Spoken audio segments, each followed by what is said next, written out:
예, 먼저 해요. 아, 의자에 냅두고 그냥 이쪽으로.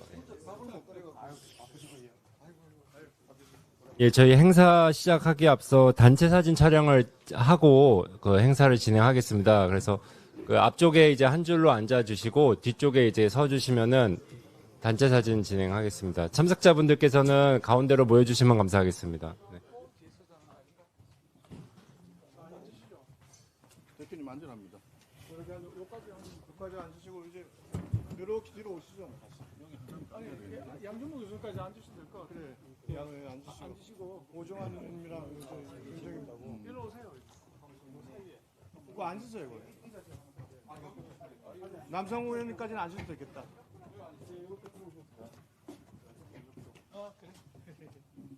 한쪽으로 치우치는 거 아닌가 모르겠네, 너무. 네, 맞습니까? 뭐 한쪽이 치우치는 거 아닌가 모르겠어. 맞아요. 괜찮아요? 한 분도 앉아있으면 사무총장 앉아라, 사무총장. 아니, 변호사님 앉으십시오. 예, 변호사님 앉으세요. 변호사님 앉으세요. 균형을 맞춰야 돼. 시간 없으니까 빨리 앉으세요. 예. 네.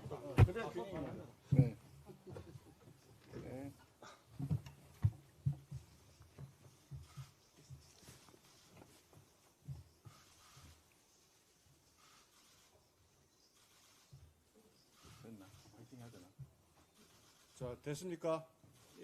네. 네, 이상으로 촬영을 마치겠습니다. 자리에 앉아주시기 바랍니다.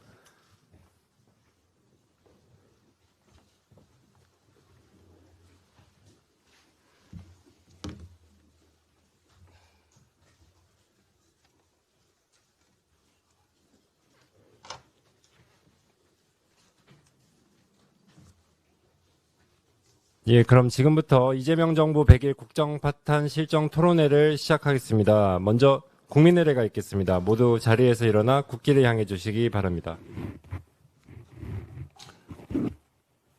국기에 대하여 경례.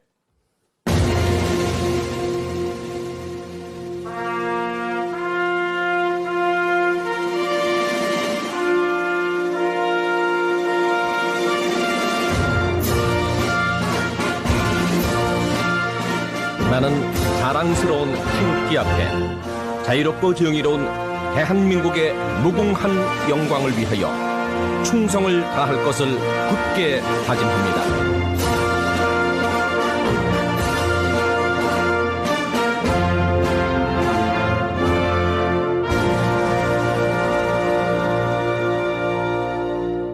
바로 이하 의식은 생략하겠습니다. 모두 자리에 앉아주시기 바랍니다. 다음은 바쁜 일정 속에서도 금일 토론회에 참석해 주신 분들을 소개하는 시간입니다. 먼저 당 측 참석자분들을 소개해 드리겠습니다. 장동혁 당 대표님 참석해 주셨습니다. 네, 송원석 원내대표님 참석해 주셨습니다. 네, 김도읍 정책위 의장님 참석해 주셨습니다. 정의용 사무총장님 참석해 주셨습니다. 유상범 원내 운영수석부대표님 참석해 주셨습니다. 예, 박수영 정책위 수석부의장 겸 기재위 간사님 참석해 주셨습니다. 그럼 김석기 외교통일위원회 위원장님 참석해 주셨습니다. 최영두 과왕위 간사님 참석해 주셨습니다. 네, 김건 외통위 간사님 참석해 주셨습니다. 최보현 수석대변인님 참석해 주셨습니다. 최은석 원내 수석대변인님 참석해 주셨습니다. 네, 박준태 당대표 비서실장님 참석해 주셨습니다. 네, 박성훈 기재위 위원님 참석해 주셨습니다.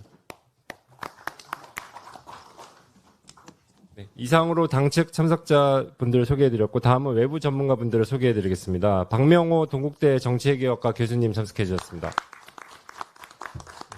양준모 연세대 경제학과 교수님 참석해 주셨습니다. 네, 남성욱 고려대 통일외교학부 교수님 참석해 주셨습니다. 오정환 전 MBC 제3노조위원장님 참석해 주셨습니다. 마지막으로 김종민 법무법인 MK파트너스 대표 변호사님 참석해 주셨습니다. 참석해주신 모든 분께 진심으로 감사드립니다. 다음은 인사 말씀 순서입니다. 먼저 장동혁 당대표님 말씀을 듣겠습니다.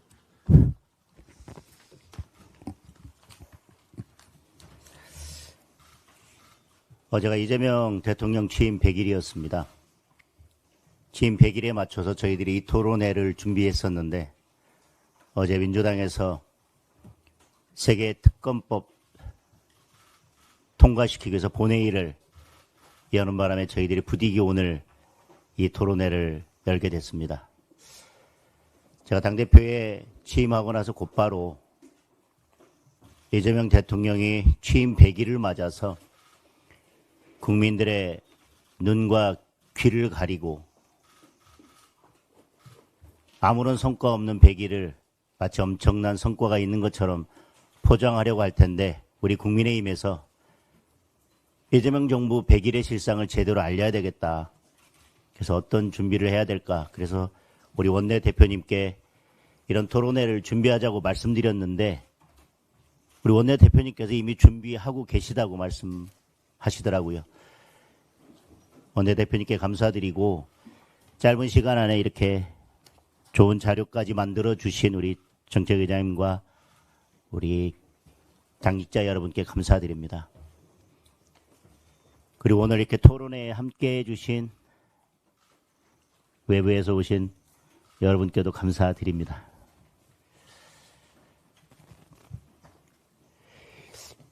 이재명 정부 100일을 한마디로 표현한다면 헌법 제1조 규정된 민주공화국을 해체하고 민주당 공화국을 만들기 위한 100일이었습니다. 특검 수사는 말할 것도 없고 이제 내란 특별재판부까지 만들겠다고 하고 있습니다. 그리고 사법부도 해체하려고 하고 있습니다. 사실상 민주당 손아귀에 넣으려고 하고 있습니다. 검찰도 해체하려고 하고 있습니다. 이것은 민주공화국이 아니라 민주당 공화국입니다. 그리고 자유시장 경제를 파탄내고 사이비 586 경제를 시험하려고 하고 있습니다. 나랏빛 2000조 시대를 향해서 달려가고 있습니다. 청년의 호주머니를 털어서 부모 세대가 소고기를 먹자는 꼴입니다.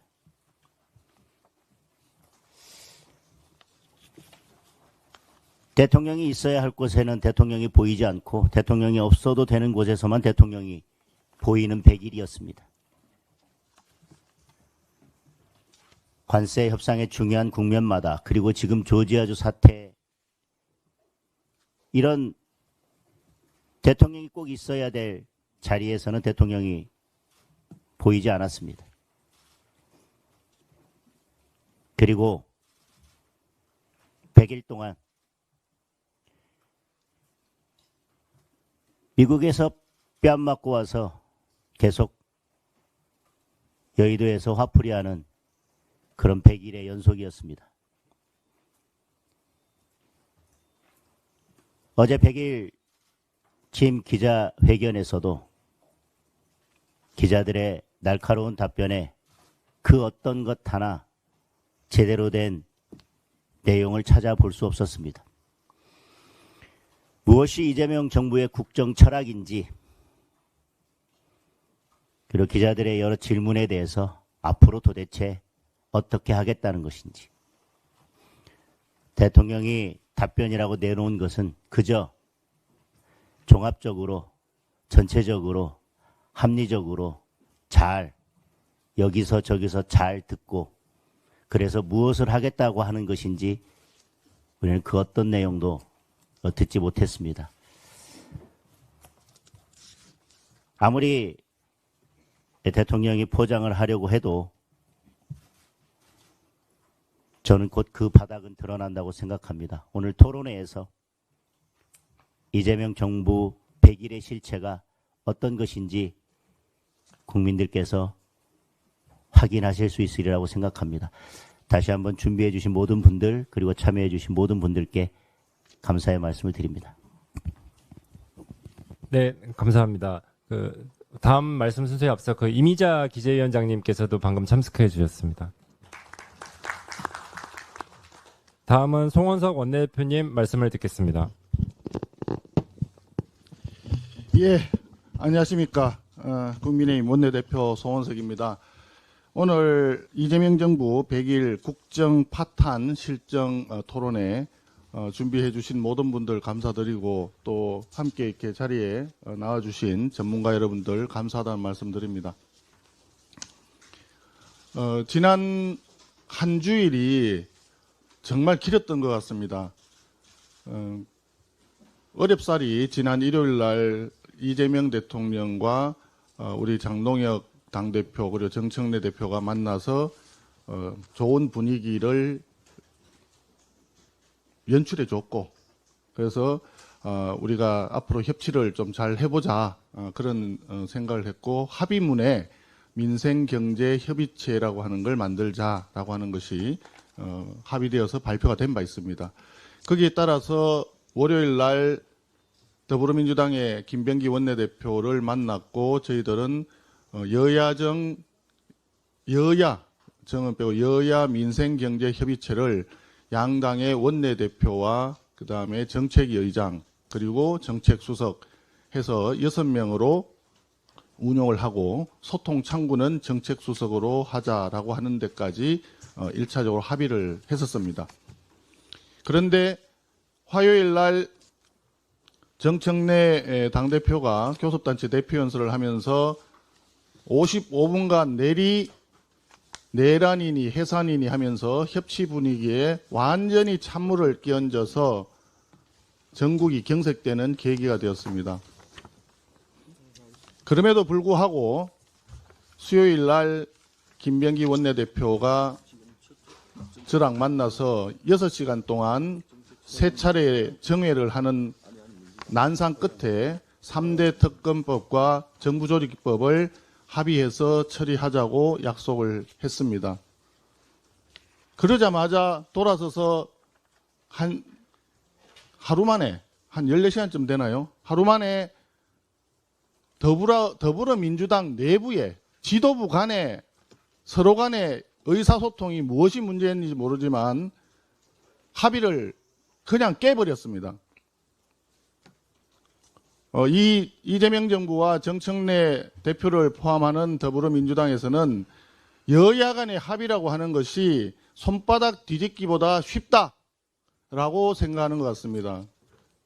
그리고 적당한 논리와 명분으로 여야 합의를 했는 것을 추후에 자기들이 숫자가 많으니까 얼마든지 눈속임해서 자기들 원하는 대로 또 개정할 수 있다라고 하는 그런 취지의 발언까지도 나오는 것 같습니다.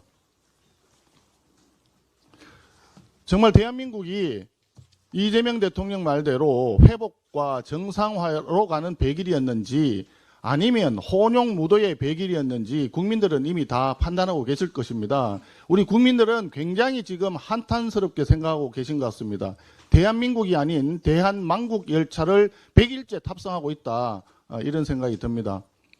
이 자리에서 다시 한번 더불어민주당에게 제안을 합니다. 이미 합의를 했던 특검법과 정부조직법이 합의를 번복한 것과 관계없이 여야 민생경제협의체 합의된 사항을 준수하기를 바랍니다. 다음 주에 빠른 시간 내에 가급적 화요일 이전에 여야 민생경제협의체 첫 회의를 하기를 다시 한번 제안을 합니다. 이상입니다. 네, 감사합니다. 다음 말씀 순서에 앞서 조배숙 법사위 위원께서도 참석해 주셨습니다. 네, 다음으로 김도읍 정책위 의장님 말씀을 듣겠습니다. 네, 그럼 의장님 말씀 안 하시고 다음 순서는 그럼 발제 및 토론 순서로 바로 넘어가도록 하겠습니다. 그래서 이후 진행은 좌장이신 박명호 동국대 정치외교학과 교수님께서 맡아주시겠습니다.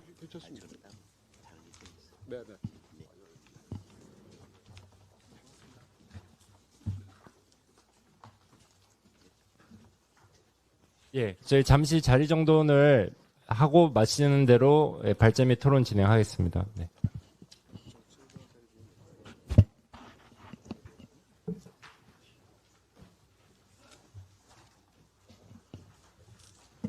우리가 이거 옮기겠네.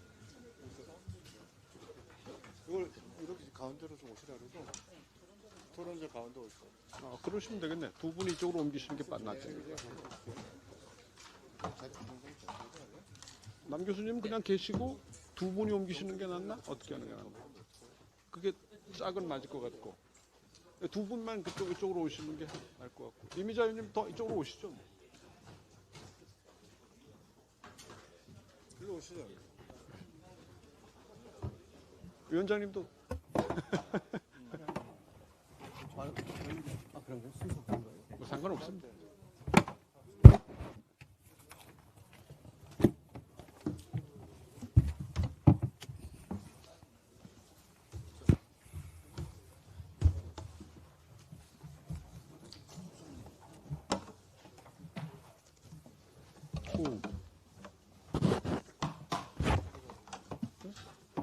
떨어졌어? 좋다. 차프로. 자.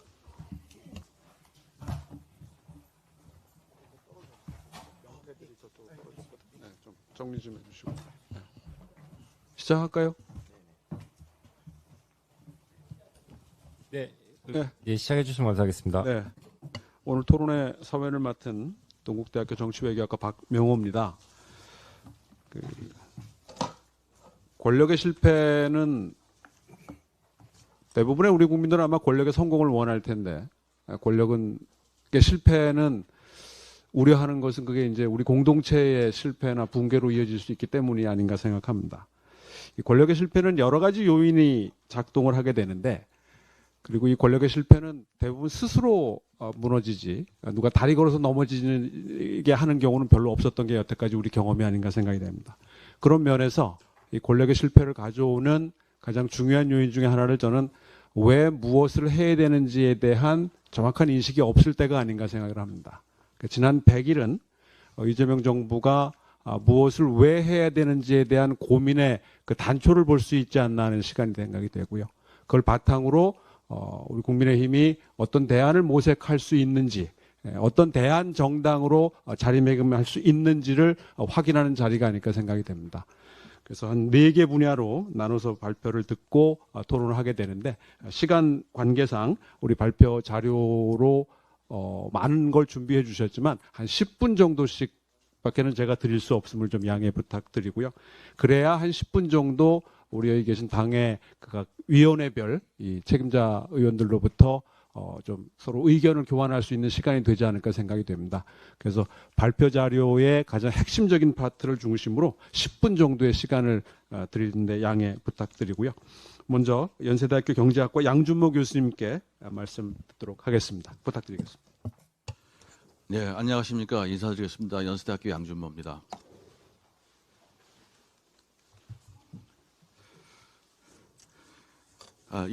이재명 정부 100일 국정파탄의 실정을 보고하는 세미나에 앞서 제가 오랫동안 이렇게 살아왔습니다만 이런 정부는 처음 봅니다. 사실 경제를 100일 만에 망가뜨리는 건 쉽지 않습니다. 아무리 실정을 해도 그 부작용이 100일 만에 나타나지 않습니다만은 이재명 정부의 이 무도한 폭정으로 말미암아서 100일 만에 그 부작용이 나타나는 그러한 현상을 보이고 있습니다. 재정 파탄, 인사 실패, 외교 실패, 안보 실패, 더군다나 시장경제 시스템을 붕괴시키고 있어서 앞으로가 더 걱정인 그런 상황이라고 생각을 합니다.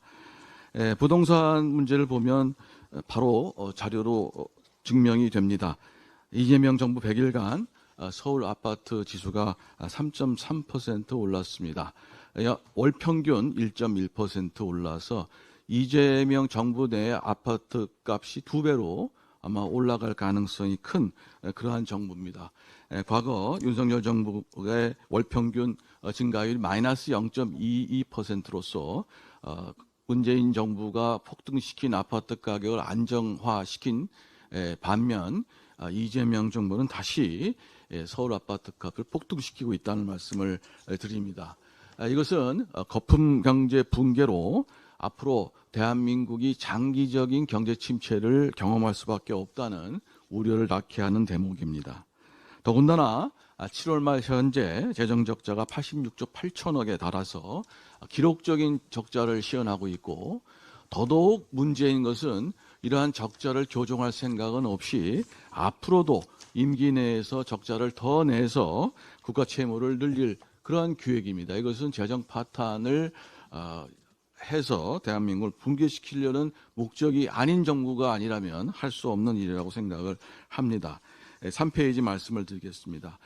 경제정책 실패에서 가장 중요한 것으로 봤을 때 노란봉투법의 통과입니다. 앞으로 이 노란봉투법에 의해서 노동자의 쟁의 행위에 대한 사용자의 손해배상 청구가 제한되고 원천까지 포함되는 법적 사용자 범위가 확대돼서 노사 간의 갈등이 심화될 것이라고 생각이 됩니다.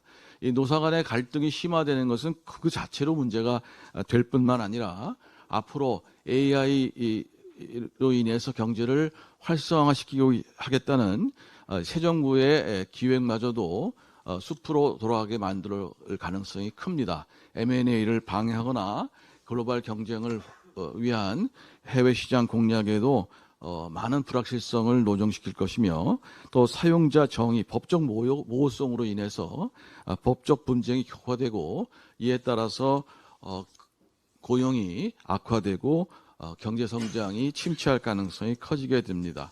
앞으로 새로운 시대를 맞이해서 산업 구조 조정이 필요한 즈음에 이러한 노사관계법의 개정은 큰 문제를 낳을 것이라고 생각합니다. 더군다나 무분별한 무과실 책임주의를 확대 적용을 맞아서 계약을 중심으로 한 시장경제 체제가 붕괴될 가능성이 전 크다고 생각을 합니다. 4페이지 말씀을 드리겠습니다.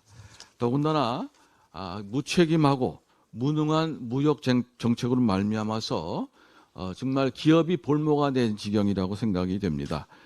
저는 지난번 이재명 대통령과 트럼프 대통령의 면담을 보면서 국민으로서 국권이 상실되는 그러한 자괴감을 느꼈으며, 더군다나 트럼프 대통령 또 세계 여러 사람들에게 한국에 대한 신뢰를 잃게 한 그러한 협상이라고 생각이 됩니다. 무역정책이 불투명해짐에 따라서 앞으로 기업의 어떤 전략이 모호해지고 이에 따라서 경제가 더 파탄날 것이라고 생각이 됩니다. 현재 철강과 알루미늄 등 품목 관세는 그대로 50%이고 자동차 관세는 일본은 15%인데 우리나라는 25%로서 대미 수출에도 이 빨간불이 켜져 있고, 조만간 국제 수지 적자와 환율 폭등 등 민생에 커다란 그림자를 드리울 것이라고 생각이 됩니다. 더군다나 부동산 정책에 대해서 신뢰를 잃었습니다. 대통령께서 부동산 공급 정책 칭찬도 비난도 없어 잘한 것 같다라는 말씀을 하셨습니다만, 이것은 국민들이 그만큼 무관심하다, 어떤 정책도 믿지 않겠다라고 하는 그런 의사의 다름이 아닙니다. 공공주택 공급의 질과 현실적 공급 능력에 대한 의문이 제시되는 그런 상황에서 이명박 정부가 새롭게 부동산 정책을 개정하지 않으면 앞으로도 부동산 문제를 해결할 수 없을 것이라고 생각이 됩니다. 5페이지 말씀을 드리겠습니다. 가장 문제가 되는 것은 정부 조직법의 개혁입니다. 전체 국정 운영의 시스템을 붕괴시킴으로써 앞으로 다가올 경제 파탄은 불보듯 뻔하다고 생각이 됩니다. 우리가 이승만 대통령서부터 박정희 대통령 등 경제 성장을 도모했던 모든 대통령들이 에너지 정책을 최우선으로 실시해 왔습니다. 이재명 정부는 에너지 정책부터 허물고 있다는 점에서 앞으로 어떤 성장 동력을 찾을지 의문이 들지 않을 수 없습니다. 더군다나 환경부는 지난번 조직 개편, 문재인 정부 때 조직 개편으로 홍수 관리의 문제점을 드러냈고, 이번에는 에너지 정책에도 큰 문제점을 드러낼 것이라고 생각이 됩니다. 더군다나 대통령께서 원자력이 15년 걸리는데 지금 당장 전력이 필요하니 소용이 없다는 말씀을 듣고 경악하지 않을 수 없었습니다. 이승만 대통령은 원전 설립에 있어서 20년이 걸린다는 말을 듣고 그때 출발을 했고 그 결실이 박정희 대통령 때 맺었습니다. 이렇게 미래를 위해서 준비하는 대통령과 미래를 파괴하는 대통령의 차이가 있다고 생각이 되고요. AI를 가지고 신재생 에너지로 AI를 돌릴 수 있느냐? 그렇지 않습니다. 밤에 그러면 AI를 그만둘 것입니까? 바람이 멈추면 AI를 그만둘 것입니까? 독일과 같은 그러한 나라도 전체 에너지 수급의 100%의 용량을 화석 발전소로 공급할 수 있는 예비 역량을 가지고 있습니다. 이런 태양광과 풍력의 중심의 에너지 시스템은 200% 필요한 용량의 200%의 전력 공급 용량이 있어야만 가능한 그러한 매우 비용이 높이 드는 그러한 정책에 불과합니다. 그래서 앞으로 이러한 정책, 더군다나 태양광을 한답시고 원전을 돌릴 수 있는 원전을 폐기하는 등의 어떻게 보면 전력 시스템 파괴 정책을 계속해서 유지해 나간다면 국민의 어떤 부담은 늘어날 것이고 서민의 고통은 하늘을 찌를 것이라고 생각이 됩니다. 더구나 법 질서와 금융 질서를 파괴하는 그런 정책을 통해서 경제 시스템을 붕괴하고 앞으로 그 어느 누가 우리와 같이 경제 협력을 하고 그 누가 글로벌 시장을 개척해 나갈 것이라고 생각하십니까? 미국 트럼프 대통령이 이미 이것을 선언한 바 있습니다. 하루빨리 새 정부가 그러한 외부 평가를 받들어서 우리의 시스템을 또 우리 이재명 정부의 정책을 교정해 주시기 바랍니다. 선거에 나갈 국무총리 산하에 예산실을 둔다면 과연 그 예산이 미래를 위해서 쓰이겠습니까? 저는 경제 파탄의 주범이 바로 이러한 정부조직법의 개혁에 있다고 생각이 됩니다.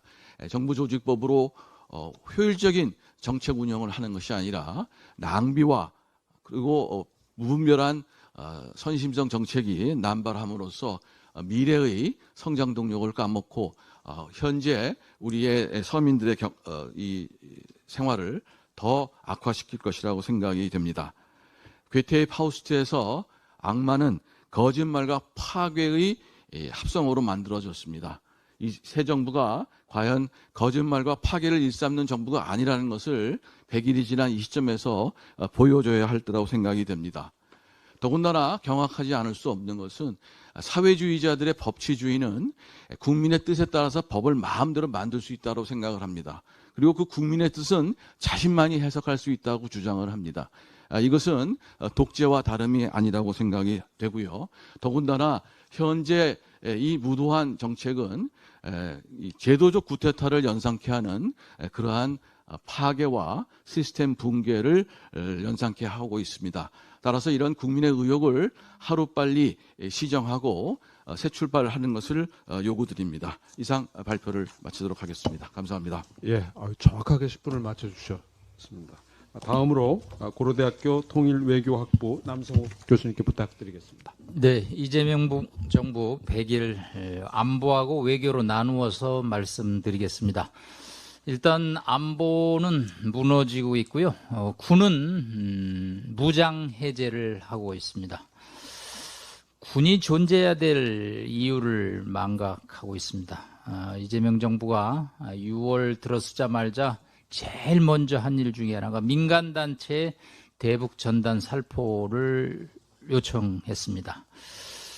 7월에 이종석 국정원장이 들어서자마자 국정원의 주요한 대북 심리전 기능인 대북 라디오 TV 방송 송출을 전면 중단했습니다. 이거는 국정원이 61년에 중앙정보부로 설립된 이후에 최초의 일입니다. 이거는 김대중 정부, 노무현 정부, 문재인 정부도 안 했던 일입니다. 이종석 원장이 북한 연구자라다 보니까 평소에 이걸 지켜보고 있다가 들어가자마자 이거를 했습니다. 여기서 국정원 얘기를 조금 드리겠습니다. 국정원은 북한을 상대하는 기관입니다. 그런데 그 핵심 기능 중에 하나가 대북 심리전입니다. 결국은 북한 주민을 상대로 한 정보 활동을 해야 되죠. 그러려면 팩트를 전파를 해야 되는데 그 핵심 기능을 중단했습니다. 국정원 직원이 뭐 몇천 되는데 이 일로 인해서 한 제가 보기에 10분의 1은 이제 일거리가 없어지는 격이죠. 근데 앞으로 국정원은 북한 지원기관으로 갈 가능성이 매우 높습니다. 근데 요거 서훈 국정원장 시절에 한번 우리가 경험했는데 이제 강도가 좀 심해질 거로 보고요. 정보전쟁에서 우리가 스스로 철수를 선언했기 때문에 북한은 아주 반정보전 전쟁에서 큰 승리를 얻어냈습니다. 네, 앞으로 국정원의 이 행태는 우리 당에서 상당 기간 워치아웃을 좀 해야 됩니다. 우리 김석규 원장님 이 문제에 관해서 주기적으로 한 3개월에 한 번씩은 세미나를 해서 국정원이 새 길로 나가지 않도록 감시 감독 기능을 강화해야 됩니다. 거기서 물밑에서 여러 가지를 합니다. 통일부는 겉으로 드러나는 데라 파악이 되는데 세곡동은 파악이 잘 안 됩니다. 그렇기 때문에 국회에서 얘기를 해야 됩니다. 군은 8월 초에 대북 확성기 방송을 철거를 했는데요. 아주 희한한 일이 생겼습니다. 8월 4일, 5일 날 최전방 24개 곳의 고정형 대북 확성기를 모두 철거를 했습니다. 자, 철거를 하고 가만히 있으면 언론에서 이거를 잘 몰랐을 텐데 북한이 대남 확성기를 호응해서 한 대를 철거했다. 북한이 우리의 조치에 아주 호응하고 있다라고 또 보도자료를 크게 냈습니다. 그랬더니 8월 14일 날 김여정이 나타나서 뭐라고 했냐면 우리는 국경선에 배치한 확성기들을 철거한 적이 없으며 철거할 의도도 없다라고. 네, 하여튼 북한에서 이렇게 확인 안 해주면 거짓말을 하고 있는 겁니다. 그러니까 우리가 철거하면 북한도 우리의 정치에 호응해서 철거를 할 것이다 라고 아전인수 희망 고문을 하고 있는 거죠. 군 역시 대북 심리전 방송인 자유의 소리 라디오 방송을 전격 중단했습니다. 제 제자가 여기 국군 심리전단에 근무했는데 할 일이 없어져 갖고 매일 고민해. 이 방송은요 4.27 판문점 선언할 때도 중단이 안 됐습니다. 한 번 딱 중단됐던 건 2010년에 천안함 폭침 때 한 번 했거든요. 이 방송의 위력은 생각보다 큽니다. 결국은 북한 정권을 상대하는 정부이기 때문에 주민들은 외면하겠다라는 것이죠. 또 하나 희한한 일이 전방에 지금 일어나고 있습니다. 8월 19일 날 북한군 30명이 군사분계선을 넘어왔습니다. 국군이 경고 사격을 했습니다. 퇴각을 했습니다. 네, 전혀 언론에 보도가 안 됐습니다. 그런데 북측이 군사적 충돌을 야기하는 위험한 도발 행위를 중지하라고 담화를 내놓음으로써 이게 언론에 역설적으로 알려진 것이죠. 북한은 적대적 두 국가론에 따라서 국경 차단물 연구와 공사를 하고 있었는데 국방부가 이 사실을 지적하지 않은 거죠. 그러니까 북한군 총참모부가 한국 측이 먼저 도발했다고 뒤집어 씌우는 격입니다. 이재명 대통령 8.15 경축사에서 우리 정부는 앞으로 남북관계 개선을 하겠다라고 그랬습니다. 그랬더니 김여정 부부장이 망상 개꿈이라는 단어로 깎아내렸습니다. 이재명 정도 사문화한 9.19 군사합의를 복원하겠다고 합니다. 이거 우리 전방에 무인 정찰기 탱크를 잡는 아파트 공격 헬기의 작전 능력을 무력화시키는 얘기입니다. 예, 이번 또 국방부가 참 희한한 일을 많이 하는데요. 이번에 을지포커스 한미연합훈련 기간 동안에 보통 그 승진훈련장에서 의원님들 가보셨던 그 육군 훈련장에서 훈련을 하거든요. 근데 이번에는 그 훈련장에서 훈련을 안 하고 파주시에 있는 간이 훈련장, 네, 무건리 훈련장에서 훈련을 하는 둥 마는 둥 하고 마쳤습니다. 그래서 군에 제가 한번 전화를 해봤더니 그 공군의 오폭 때문에 주민들을 신경 써서 거기를 피했다고 그러는데 네, 답답한 노릇이죠.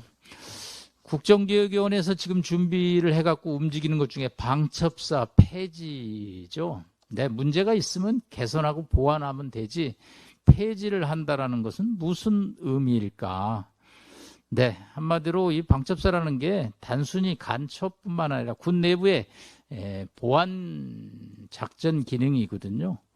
지금 간첩법이 개정되지 않아서 간첩이 군사기밀을 탈취해도 처벌이 쉽지 않은 상황에서 방첩사마저 폐지가 된다면 군내에 1949년도에 여수순천 반란 사건 날 때 군내에 그런 동요가 일어날 것으로 보입니다. 네, 다음은 외교 쪽으로 말씀을 드리겠습니다. 우리 김건희 의원님 고생을 많이 하고 계신데 8월 25일 날 한미 정상회담을 제가 채널A에 2시간 반 동안 라이브로 출연을 했습니다. 트럼프 대통령 앉자마자 딱 자신 요구사항을 모두 발언해서 4가지 했습니다. 네, 마스카 프로젝트 하자. 미국 무기 좋으니까 사줘야 된다. 알래스카 가스관 프로젝트에 한일이 참여해야 된다. 대미 투자 늘려야 된다. 이 사람 자기 할 얘기 딱 했어요. 이재명 대통령 앉자마자 김정은 대화하라는 겁니다. 그러면서 김정은과의 대화 공고가 정상회담의 최대 성과라고 발표를 했습니다. 네, 제발 좀 비자 문제도 좀 알아서 미리 풀고 여러 가지 한미 원자력 협정 개정도 얘기를 했어야죠. 저쪽은 요구사항 얘기하는데 우리는 김정은과 만나주기를 바란다는 얘기가 그게 어떻게 정상회담의 성과가 될 수 있겠습니까? 네, 이재명 정부 한 손에는 자주파, 한 손에는 동맹파로 가지고 중도 실용 외교를 합니다. 그런데 자주파는 대북 유화 정책, 통일부 국정원입니다. 동맹파 외교부죠. 대화에 집중하라는 거죠. 아직도 에이펙의 김정은 초청에 망상을 못 버리고 있어서 제가 조선일보에 칼럼을 썼습니다. 네, 제발 좀 국제행사 국내에서 개최하면 북한 초청하는데 좀 올인하지 말았으면 좋겠습니다. 국격을 상승시키고 품격을 이루는 행사를 해야 된답니다. 조현 외교부 장관이 우리 국민들 문제 때문에 방미를 해서 루비오 국무장관과 회담을 하고 발표를 한 다음에 미국은 완전한 북한의 비핵화를 얘기를 했습니다. 그런데 조현 장관은 그 얘기를 하지 않습니다. 네, 김정은의 심기를 보는 거죠. 완전한 비핵화하면 우리하고 대화 안 할까 하는. 예, 김정은이 구구절 행사에서 뭐라고 그랬냐면 북한이 획득한 비상한 지위는 어떠한 힘으로도 되돌렸습니다. 비상한 지위라는 게 뭡니까? 핵 보유국을 북경 전승절 행사에서 완벽하게 중러가 인정했다라는 거죠. 네, 앞으로 참 걱정입니다. 네, 앞고는 정청래 여당 대표가 그렇게 하더라고요. 외교는 압도적 만점으로 A 학점이라고. 네, 저도 대학에서 학점을 주지만 이런 게 A 학점 주면 글쎄요. 이유가 뭔가 그랬더니 정상회담을 9차례 해서 그렇답니다. 정상회담을 9차례 했다고 A 학점 주면 30차례 한 네, 지난 100일 동안은 한마디로 대화, 구걸과 무장 해제라는 2가지 키워드로 결론을 내릴 수 있고요. 자, 마지막 한 말씀만 더 올리겠습니다. 어저께 저녁에 외교부 오비들하고 저녁을 했습니다. 우리 김건희 의원님 주 유엔 대사의 민변 변호사를 임명했습니다. 세상에 어제 외교부 대사들이 기겁을 합니다. 아니 본인이 아는 사람 대사 임명하고 싶으면 저쪽 유럽에 어디 네덜란드 대사 임명하라 이거예요. 그거는 좋다 이거 대통령 인사권자로. 유엔 대사는 그런 데가 아닙니다. 주 유엔은 200개국의 유엔 회원국들과 전방위적으로 대화를 나눠야 되고요. 비핵화 문제를 거기서 압도를 해야 됩니다. 이 사람 누구냐면요. 이재명 대통령 재판할 때 변호인입니다. 그래서 우리가 영어가 되나 그랬더니 아메리칸 대학의 미국 변호사 자격증을 했대요. 그래서 그런 영어하고 우리 김건 의원님이 하는 영어는 다른 영어다, 우리가. 이거 외교부 분들이 아주 기겁을 합니다. 이거 당에서 이거 지적하셔야 됩니다, 이거. 네, 바쁘시니까 이거 못 챙기는데 어제 저희 외교부 대사들하고 저녁 먹다가 이 기사 보고 다들 놀래가지고, 네. 네. 지금까지요, 이재명 대통령 변호인이 장차관급에 올라간 분이 9명이래요. 이거 지적해 주셔야 돼요. 마치겠습니다. 네, 감사합니다. 다음으로 오정환 전 MBC 제3노조위원장님 부탁드리겠습니다. 많은 자료를 준비하셨는데 시간 부탁드리겠습니다. 알겠습니다. 예, 저는 그 민주당이 밀어붙이고 있는 이른바 방송개혁의 실체가 무엇인지에 대해 말씀드릴 텐데요. 먼저 지금 방송들이 보도하고 있는 게 어떤 내용들인지를 짧게 설명드릴 수 있는 그 사례들을 몇 개 가져왔습니다. 8월 20일에 이진석 방통위원장 거취를 두고 난타전을 벌이고 있다는 MBC 뉴스데스크 리포트를 보면은 국민의힘 의견은 20초 나가고 민주당 의원들의 발언은 약 2분 동안 설명을 했어요. 근데 그 내용도 뭐 자격이 있느냐, 뇌구조가 이상하다라는 등 모욕적인 표현들로 채웠죠. MBC 라디오의 그 진행자가 양당 현안에 대해서 어떻게 설명을 하는지 짧게 들어보겠습니다. 그 이춘석 의원 처리는 속도나 단호함이나 뭐 크게 문제는 없었던 것 같습니다. 크게 문제 없다고 예, 봐요. 어떻게 보면 매끈하게 처리가 그렇죠. 됐고요. 저 상태로 말입니다. 당의 모양새를 유지할 수 있습니까? 내년 선거 전까지. 그러니까 그냥 PK도 아니죠, 이제. 네. TK 정당으로 쪼그라드는 거죠. 간판 내리고 말이죠. 그렇죠. 네. 완전히 새롭게 간판 구성한다는 싹 거죠. 내리고 그냥 네. 제로에서 시작한다. 제로에서 시작한다. 예. 그게 유일한 해법 같기도 합니다. 지금 돌아가는 지금 봤을 상황을 땐 보면. 그렇습니다. 네. 예. 출연자도 아닌 진행자가 이런 태도를 보이는 건 거의 일상사가 되어버렸습니다. 그리고 이거는 KBS 라디오에 민주당 의원이 출연해가지고 김혜경 여사의 법인카드 10만 몇천 원 쓴 거 가지고 검찰이 수백 차례 법인카드 압수를 했다 그러는데 이게 다른 사건입니다. 10만 4천 원은 공직선거법 위반 사건이고 120차례 압수수색한 거는 법인카드 수천만 원 사용에 대한 사건이었거든요. 그리고 이건 MBC 김종배 시험집 중에 그 조국혁신당 의원이 나와서 표창장 위조 하나 가지고서 조국 전 대표 본인은 2년, 부인은 4년형을 받았다고 그러는데 아니에요. 혐의들 굉장히 많았습니다. 다른 혐의들이요.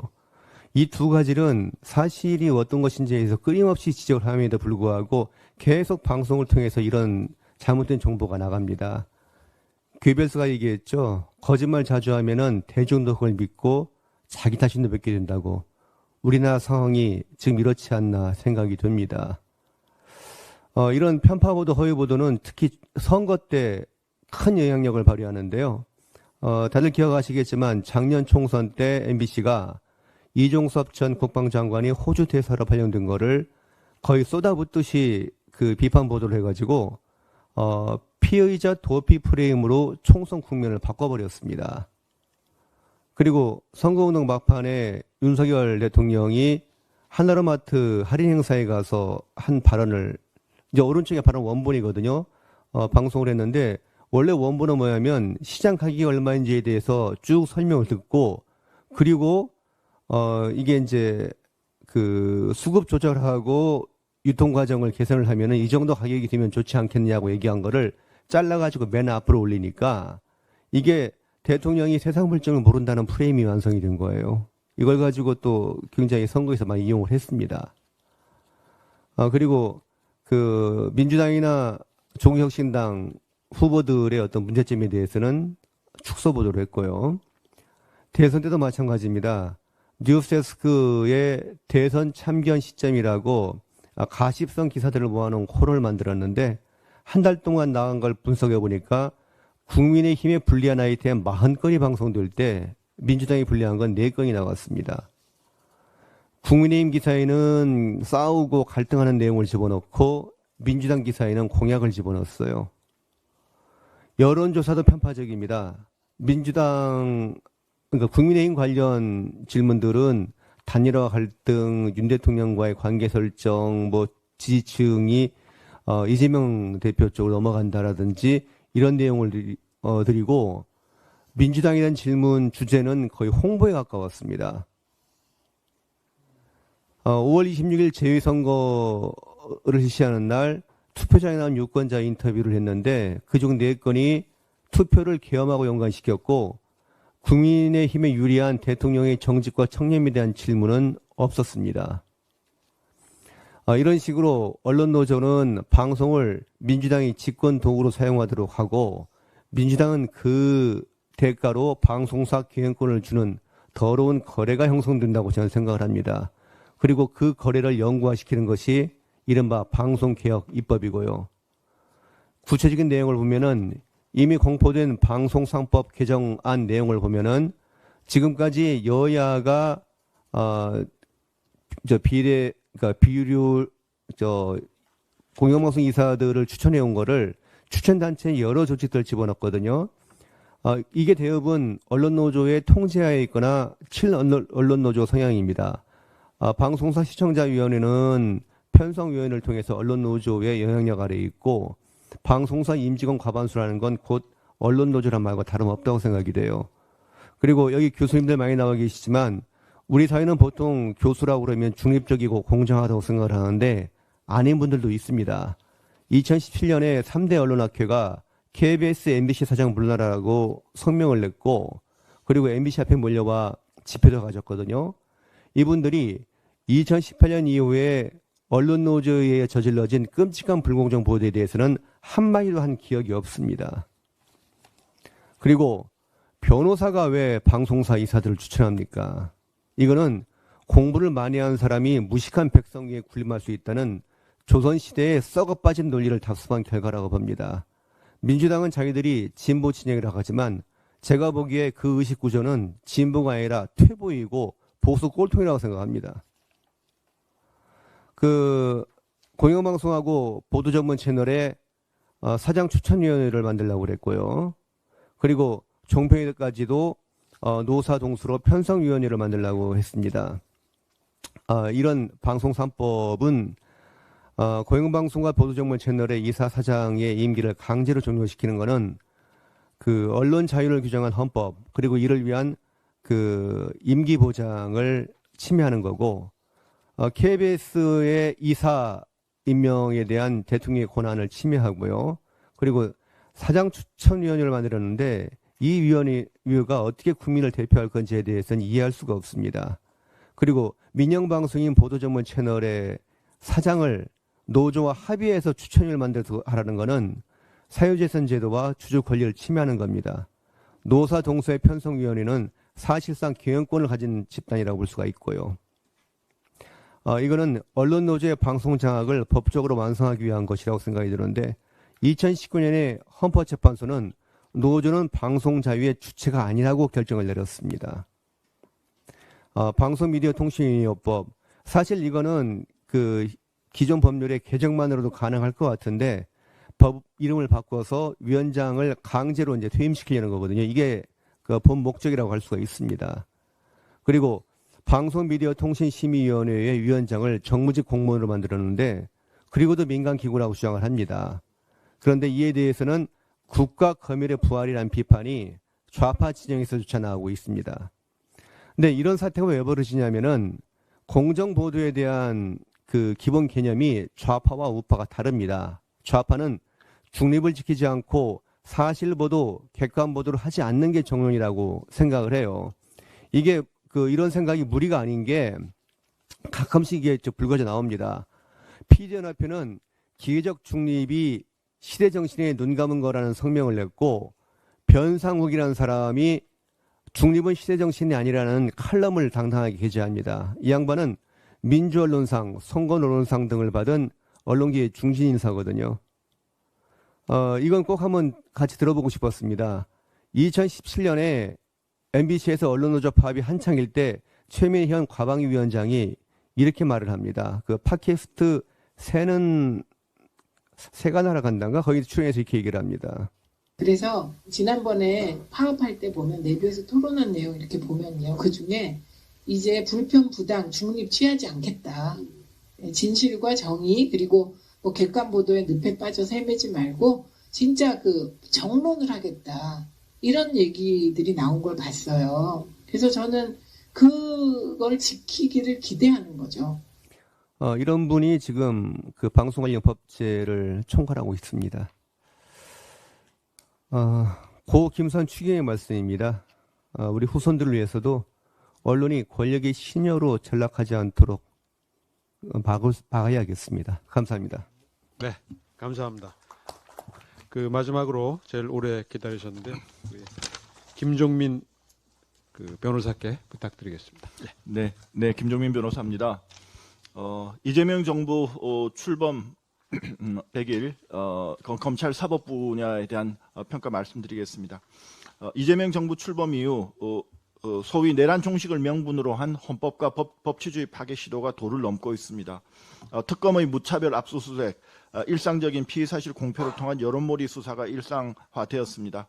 78년간 세계 최고의 효과적 시스템을 자랑했던 검찰을 해체하고 경찰의 권력을 집중시키는 중국식 공안통치체제를 지향하는 검찰개혁법안, 또 헌정질서와 사법부 독립을 정면으로 부정하는 내란특별재판부 설치 시도는 공화국의 위기, 민주주의의 심각한 위기 상황임을 말해줍니다. 어제 취임 100일 기자회견에서 이재명 대통령이 놀라운 말씀을 하셨습니다. 민주당이 추진하는 내란특별재판부 위원 논란에 대해서 그게 무슨 위원인가? 라는 말씀하셨고 상권 분립에 대한 오해가 있는데 사법부 독립이라는 것이 사법부 마음대로 하라는 것이 아니다라고 말씀하셨습니다. 그런데 법치주의는 통치자가 아니라 법이 주권자이고 통치자가 누구이든 법이 그의 행동을 적시에 효과적으로 통제할 수 있다는 것을 의미합니다. 법이 누구에게 적용되는지를 따지지 않고 법치주의를 말할 수 없습니다. 힘 있는 권력자들도 예외 없이 법이 적용되어야만 공정한 사회로 갈 수 있습니다. 커먼로가 치우치지 않았으므로 공통, 커먼의 법이라고 불렸다는 깊은 의미를 잊으면 안 됩니다. 모든 헌법은 완벽하지 않습니다. 완벽하지 않은 틈새를 제도적 자제와 상호 관용으로 메꿔나가는 것이 민주주의를 발전시켜 나가는 국가의 특징입니다. 선출된 독재자들이 제도적 특권을 휘두르며 폭주할 때 적대적 투쟁이 시작되고 어떤 대가를 치르더라도 승리하겠다는 유혹에 굴복하면 민주주의를 전면 부정하는 반체제 집단이 등장한다고 스티븐 레비츠키와 데니얼 지블렛이 지적했는데 그것이 어느새 우리나라의 현실로 다가왔습니다. 프랑스어 쿠데타는 주먹으로 국가에 한 방 먹인다는 뜻입니다. 일반적으로 군사 쿠데타를 의미하지만 합법을 가장한 헌정질서 마비 시도 역시 국가체제 전복을 목적으로 한다면 제도적 쿠데타라고 못 볼 바 아닙니다. 프란시스 후쿠야마는 강력하고 근대적인 국가는 법치주의나 책임 정부적 조건에 구애받지 않을 때 보다 완벽한 폭정체제가 될 수 있다고 경고했습니다. 지금부터는 강론으로서 몇 가지 말씀드리겠습니다. 우선 3대 특검의 문제점에 대해서 말씀드리겠습니다. 3대 특검은 이재명 정권 1호 입법으로 출범을 했고 정치 특검의 새로운 장을 열었다는 비판을 명쾌 어렵습니다.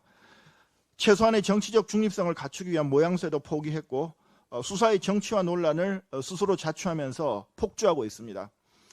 어제 통과된 특검 연장 법안에 의하면 원래 120명이었던 검사를 170명으로 확대하는 내용이 들어있는데 지난 120명의 경우에는 부산지검 검사 수준입니다. 170명은 서울중앙지검 규모입니다. 참고로 최순실 국정농단 특검 때 파견 검사는 20명이었습니다. 굳이 이렇게 수사권 기소권 분리를 얘기하는 이재명 정부가 특검을 170명까지 늘리면서 폭주하는 이유가 무엇입니까? 광범위한 수사 대상도 문제입니다. 내란 특검 11건, 김건희 특검 16건, 해병대원 특검 8건 등 모두 합쳐서 35건인데 모두 포괄적이고 모호하고 또 수사 과정에서 인지된 관련 사건도 수사할 수 있도록 해서 사실상 특검 수사가 전 정권에 대한 전방위적 사정으로 확대할 가능성을 열어놓고 실제로 지금 현실적으로 이루어지고 있습니다. 다음으로 검찰 해체와 경찰이 지배하는 중국식 공안 통치에 대해서 말씀드리겠습니다. 이재명 정권과 민주당이 강행 처리를 예고하고 있는 4대 검찰 개혁 법안은 1948년 대한민국 정부 수립 이후 78년간 유지되어 오던 형사사법제도의 근간을 무너뜨리는 반헌법적 법안입니다.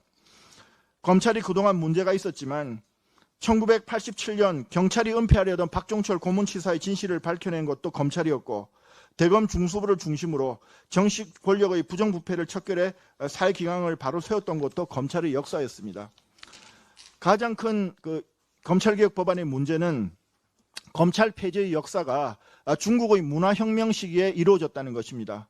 1975년 개정된 중국 헌법에서는 인민검찰원의 직권은 공안기관에서 행사한다고 검찰을 공식적으로 폐지합니다. 그러다가 너무 문제가 많다 보니까 1978년 개정 헌법에서 인민검찰원 제도를 복원하지만 여전히 현재 수사의 주도권은 경찰이 공안에 주어져 있습니다. 중국 검사는 수사보다는 주된 역할이 기소 심사입니다. 중국 공안은 불기소 사건에 대한 수사 종결권을 행사하고 있고, 검사는 공안에 대한 수사권이 없을 뿐만 아니라 송치 이후에도 공안의 보충 수사를 직접 할 수 없고 보충 수사를 요구할 수 있을 뿐입니다. 민주당의 검찰개혁 법안은 중국의 검찰과 형사사법 제도와 99%도 아니고 100% 일치합니다.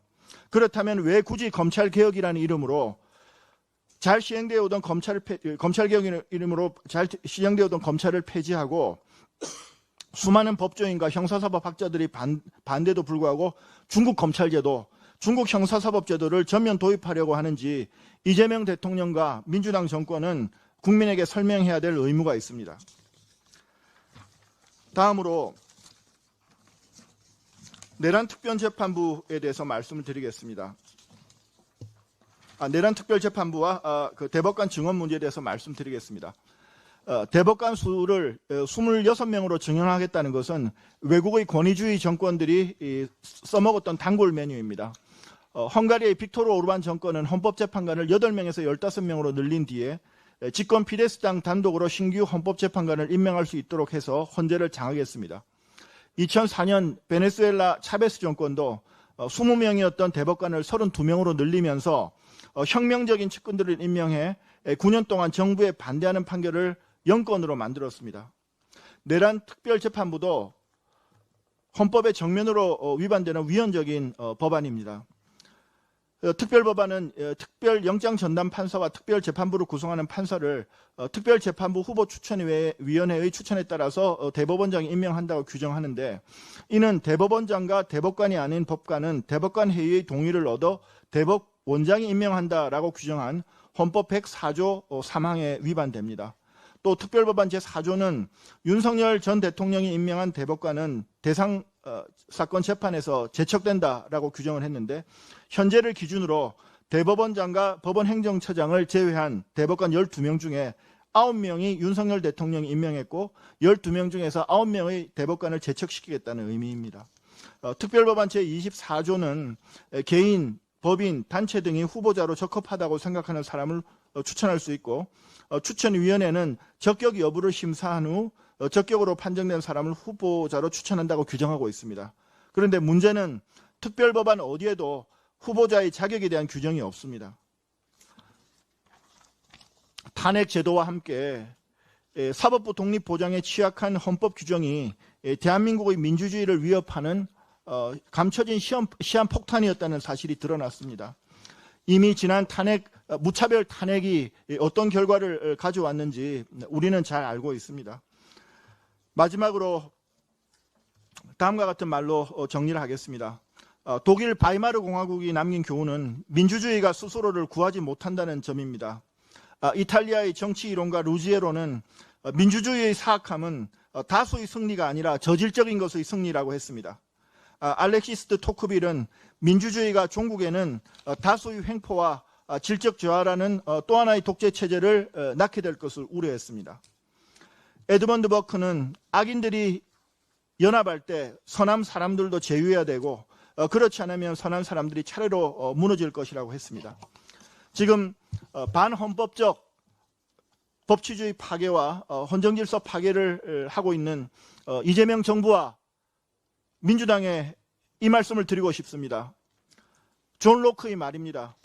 입법부의 권한은 특정 목적을 달성하기 위한 신탁적 권한일 뿐 입법부의 활동이 그들에게 위임된 책임에 반하는 경우 입법권자를 변경하거나 그 권한을 박탈할 최고 권력은 여전히 국민에게 있다. 이상입니다. 예, 대단히 감사합니다. 조금 늦어졌는데 일찍 끝났어요. 대단한 시간 관리의 기술이 아닌가 생각이 드는데 여기 맞습니다. 원내대책을 총괄하시고 또 주요 상임위원회에서 위원장 또는 간사를 맡고 계시는 의원들 계시는데요. 한 15분 정도 시간이 남았습니다. 예정된 대로 한다면 따라서 어느 분도 좋고요. 어느 주제도 좋고 우리 위원장님부터 예.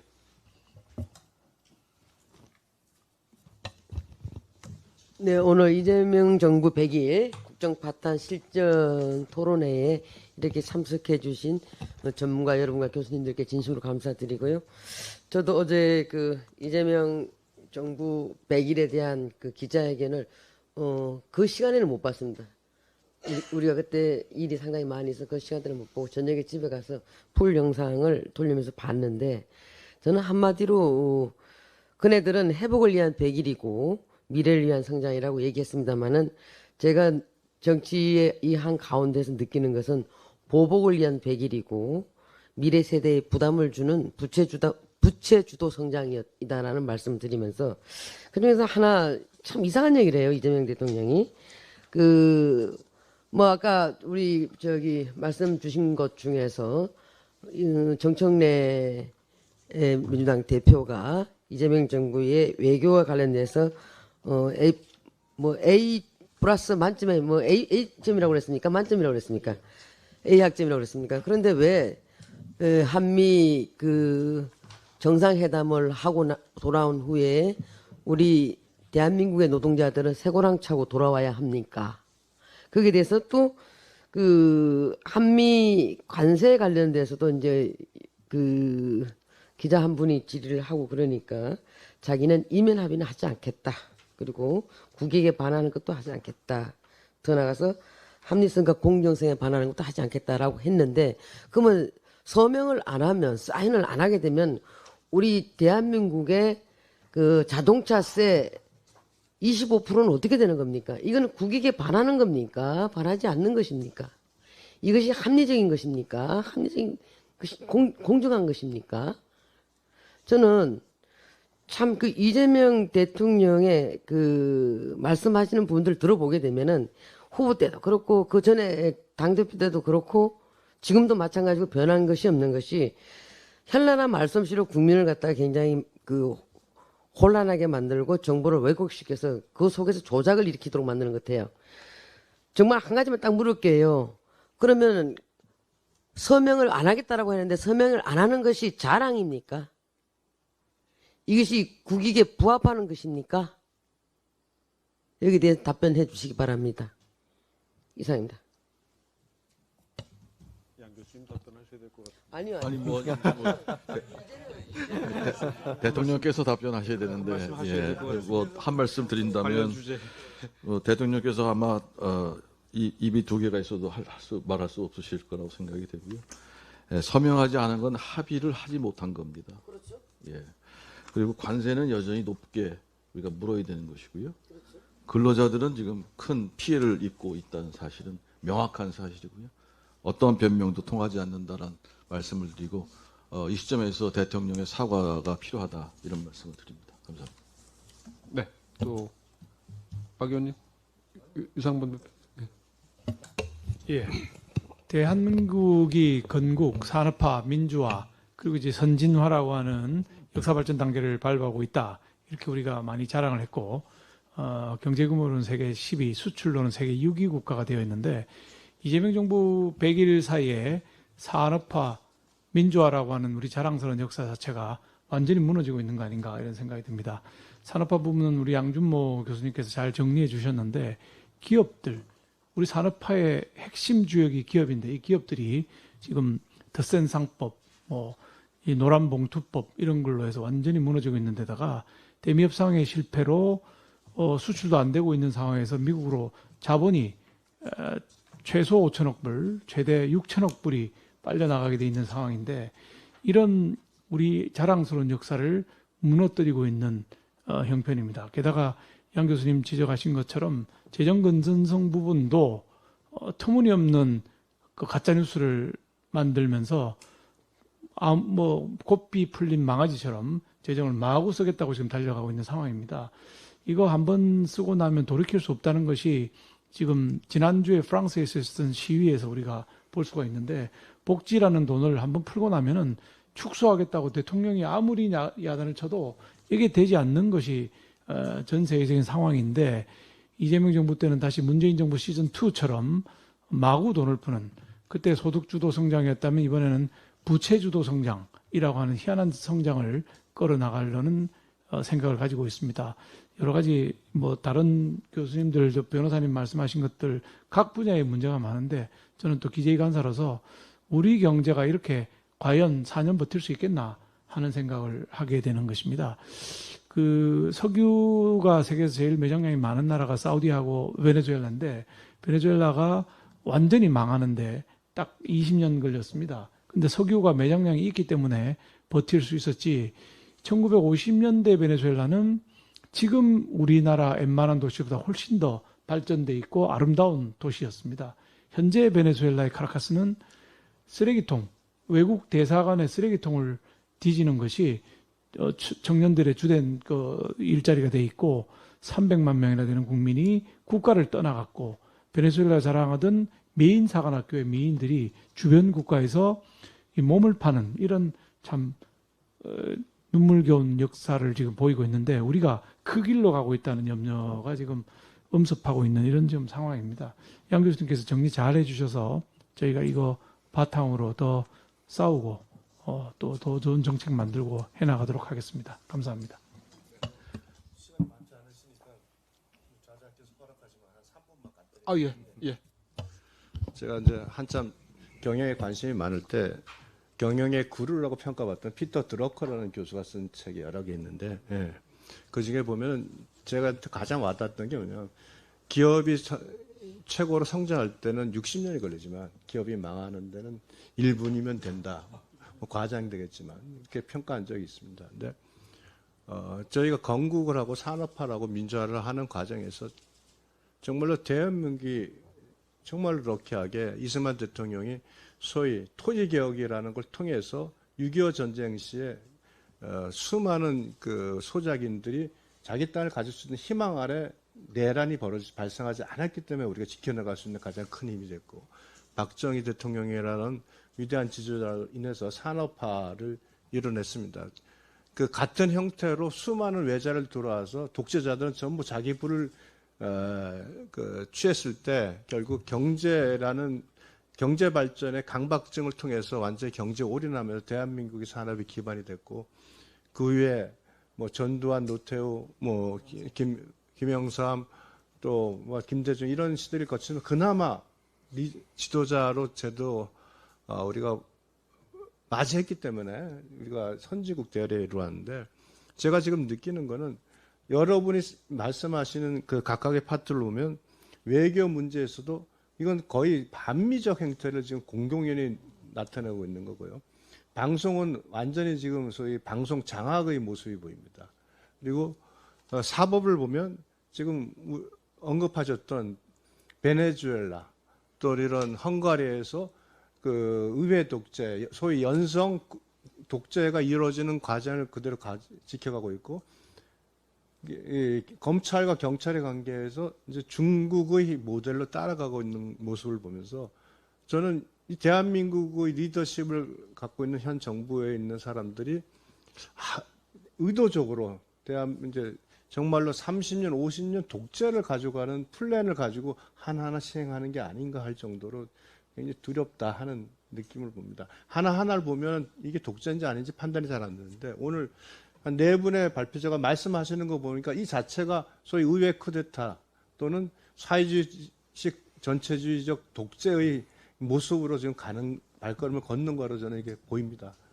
많이 싸워야 되고 정말 저희 철저히 투쟁하겠습니다. 네.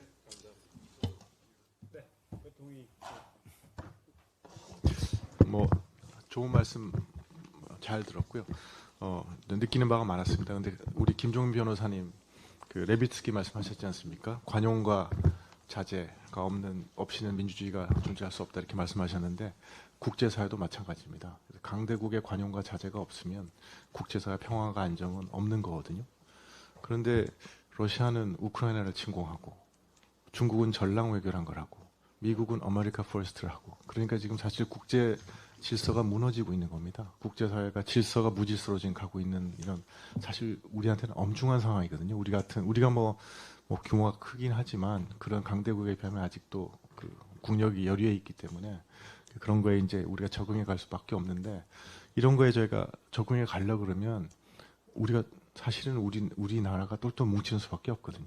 하나가 되고 그렇게 해야 된다 그러면 사실은 지금 가장 중요한 거는 우리가 국내적으로 여야가 협치하는 거 이런 방향으로 가야 이걸 넘길 수가 있는 거고 이 위기를 넘길 수가 있는 거고 그다음에 이제 이 외교도 지금 우리가 점수를 딸 수 있는 외교는 할 수가 없습니다. 뭐 누가 와도 누가 대통령이 돼도 지금 상태는 점수 딸 수 있는 외교는 할 수 없거든요.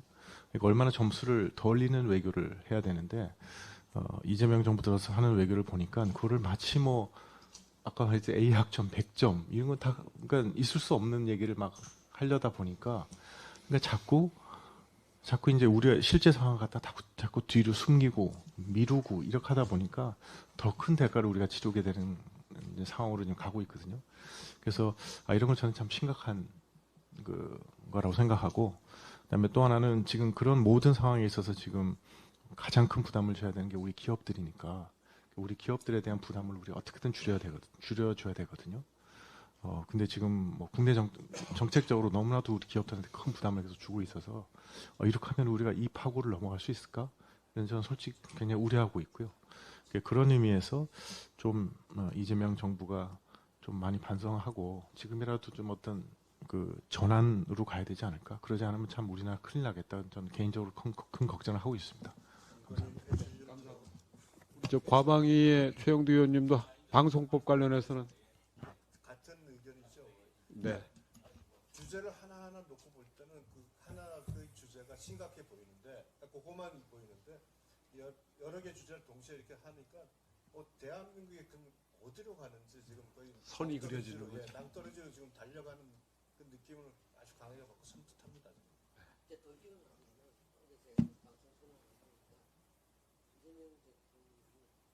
자기가 그렇게 나약했던 그런 건데 확신이 차있다는 뜻이나 정말 그 이용하다고 맞습니다. 이재명 대통령이 과거에 선거에 나왔을 때 자기 누이의 사망 원인에 대해서 종로에서 눈물을 흘리면서 연설한 게 있습니다. 그 청소부 누이. 그 누이가 사망한 것 빼놓고 제가 팩트 체크를 다 했더니 다 사실과 달라요. 그건 뭐냐? 이거는 그 누이가 그러니까 본인이 끊임없이 거짓말하다 보니까 그게 자기한테 사실로 인식됐다는 게 오늘 그 나온 걸 보면서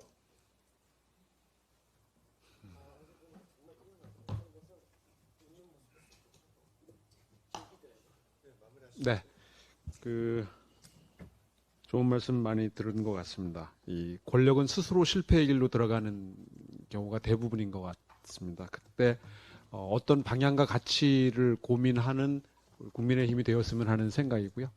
100일이 넘은 이 시점에서 그런 역할을 기대하도록 하면서 오늘 토론회를 마치도록 하겠습니다. 감사합니다.